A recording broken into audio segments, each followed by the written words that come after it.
Hello guys, എല്ലാവർക്കും ഞങ്ങളുടെ ഒരു കുഞ്ഞു വീഡിയോയിലേക്ക് സ്വാഗതം.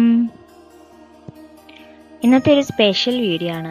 ഇതെന്ന് വെച്ചാൽ ഒരുപാട് നാളായിട്ട് ഞാൻ കണ്ട ഒരു സ്വപ്നം അതിന്ന് സാക്ഷാത്കരിക്കാൻ പോവുകയാണ്.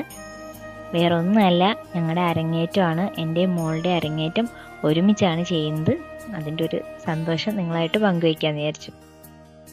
2 മണിക്കാണ് മേക്കപ്പ് സ്റ്റാർട്ട് ചെയ്യുന്നത്. അപ്പോൾ അതിന് വേണ്ടി ഞങ്ങൾ സാധനങ്ങളെല്ലാം പാക്ക് ചെയ്തുകൊണ്ടിരിക്കുകയാണ്. എന്നെ ഹെൽപ്പ് ചെയ്യാൻ ആമയും കൂടെ വന്നു. ഞങ്ങൾ രണ്ടുപേരുടെ ഡ്രസ്സ് ഒരേ കളർ ആയതുകൊണ്ട് കൺഫ്യൂഷൻ വേണ്ടല്ലോ എന്ന് വിചാരിച്ച് രണ്ടും സെപ്പറേറ്റ് ആയിട്ട് തന്നെ വെക്കുകയാണ്. പിന്നെ ചിലങ്കയൊക്കെ ആണെങ്കിൽ ഞങ്ങൾ തലേന്നേ പൂജിച്ച് വെച്ചു. അങ്ങനെ ഒരുവിധം സാധനങ്ങളെല്ലാം നമ്മൾ പാക്ക് ചെയ്തു. ഇനി മൊത്തത്തിൽ ഇത്രയും സാധനങ്ങളുണ്ട്. ഇതിൽ ടീച്ചറിന് വരുന്ന ദക്ഷിണയും കാര്യങ്ങളും, ടീച്ചറിൻ്റെ ഡ്രസ്സ്, അതുപോലെ ഞങ്ങൾക്ക് വേണ്ട സാധനങ്ങൾ. അപ്പോൾ ഉച്ചത്തെ ഫുഡൊക്കെ കഴിച്ചിട്ട് നമ്മൾ ഇറങ്ങാമെന്ന് വിചാരിച്ചു. വീട്ടിൽ നിന്ന് തന്നെ എല്ലാവർക്കും ദക്ഷിണയൊക്കെ കൊടുത്തിട്ട് പോരണമെന്ന് പറഞ്ഞ കാരണം എല്ലാവർക്കും ദക്ഷിണ കൊടുക്കുന്ന ചടങ്ങാണ്. അച്ഛന് കാല് പിടിക്കുന്ന ഇഷ്ടമില്ലാത്തതുകൊണ്ട് കാല് പിടിക്കണ്ടെന്ന് പറഞ്ഞു. പിന്നെ അമ്മയ്ക്ക് കൊടുത്തു. ആമയ്ക്കാണെങ്കിൽ എല്ലാവരുടെയും കാല് പിടിച്ചേ പറ്റൂന്ന് ഒരേ നിർബന്ധമായിരുന്നു. അപ്പം അങ്ങനെ എല്ലാവരുടെയും അനുഗ്രഹമൊക്കെ വാങ്ങിച്ചു. അച്ഛൻ്റെയും അമ്മയുടെയും പിന്നെ ഹസ്ബൻഡിൻ്റെയും എല്ലാവരുടെയും അനുഗ്രഹം വാങ്ങിച്ചു. അങ്ങനെ സത്യം പറഞ്ഞാൽ സന്തോഷമാണോ എക്സൈറ്റ്മെൻ്റ് ആണോ എന്ന് മനസ്സിലാക്കാൻ പറ്റുന്നില്ല. ചെറുപ്പത്തിലെ വീട്ടിനടുത്തുള്ള പിള്ളേരൊക്കെ ഇതുപോലെ ഡാൻസിന് പോകുമ്പം ഭയങ്കര ആഗ്രഹമായിരുന്നു പഠിക്കാൻ പറ്റിയിരുന്നെങ്കിൽ എന്ന്. അന്ന് എനിക്കത് പറ്റിയില്ല.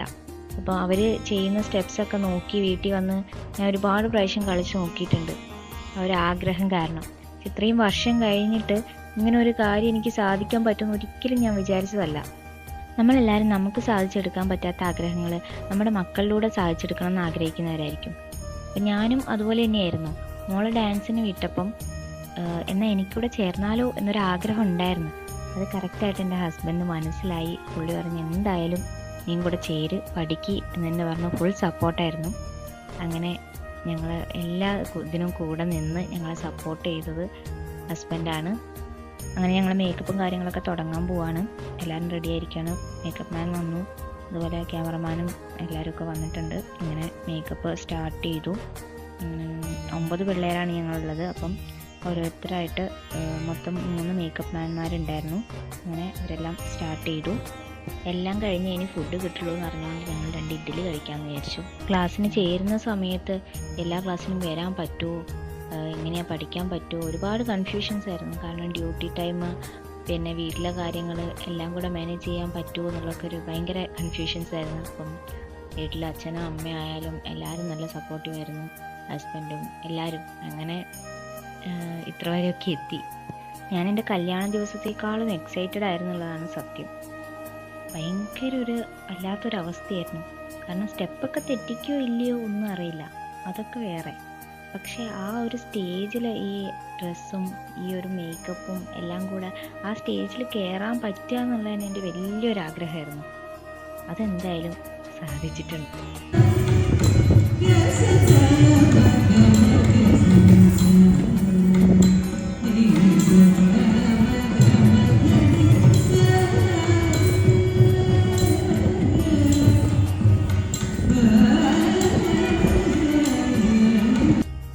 അതുപോലെ മോളായാലും ഒട്ടും പ്രതീക്ഷിക്കാതെ അവൾ നന്നായിട്ട് ചെയ്തു.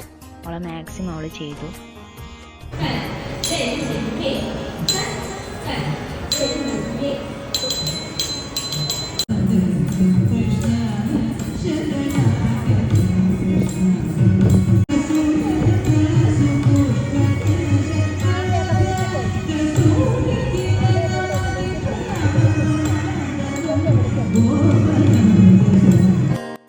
പിള്ളേരെല്ലാവരും തന്നെ നല്ല അടിപൊളിയായിട്ട് ചെയ്തു.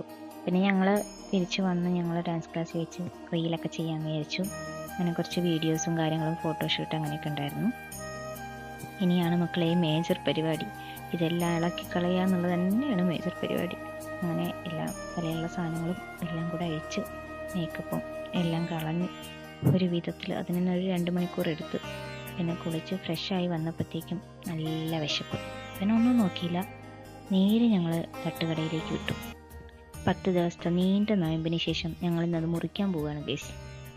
Puttu, beef roast, beef fry എല്ലാം പൊളിയായിരുന്നു. പുട്ടും ബീഫും പണ്ടേ എൻ്റെ ഫേവറേറ്റ് കോംബോയാണ്. ലൈം ടീ മാത്രം മതി എന്ന് പറഞ്ഞ് വന്ന അച്ഛനും പുട്ടും ബീഫും കണ്ടപ്പോൾ പിന്നെ ഒന്നും നോക്കിയില്ല, എടുത്തു തട്ടി. അങ്ങനെ ഞങ്ങൾ ഫുഡെല്ലാം കഴിച്ചു വീട്ടിലേക്ക് പോയി.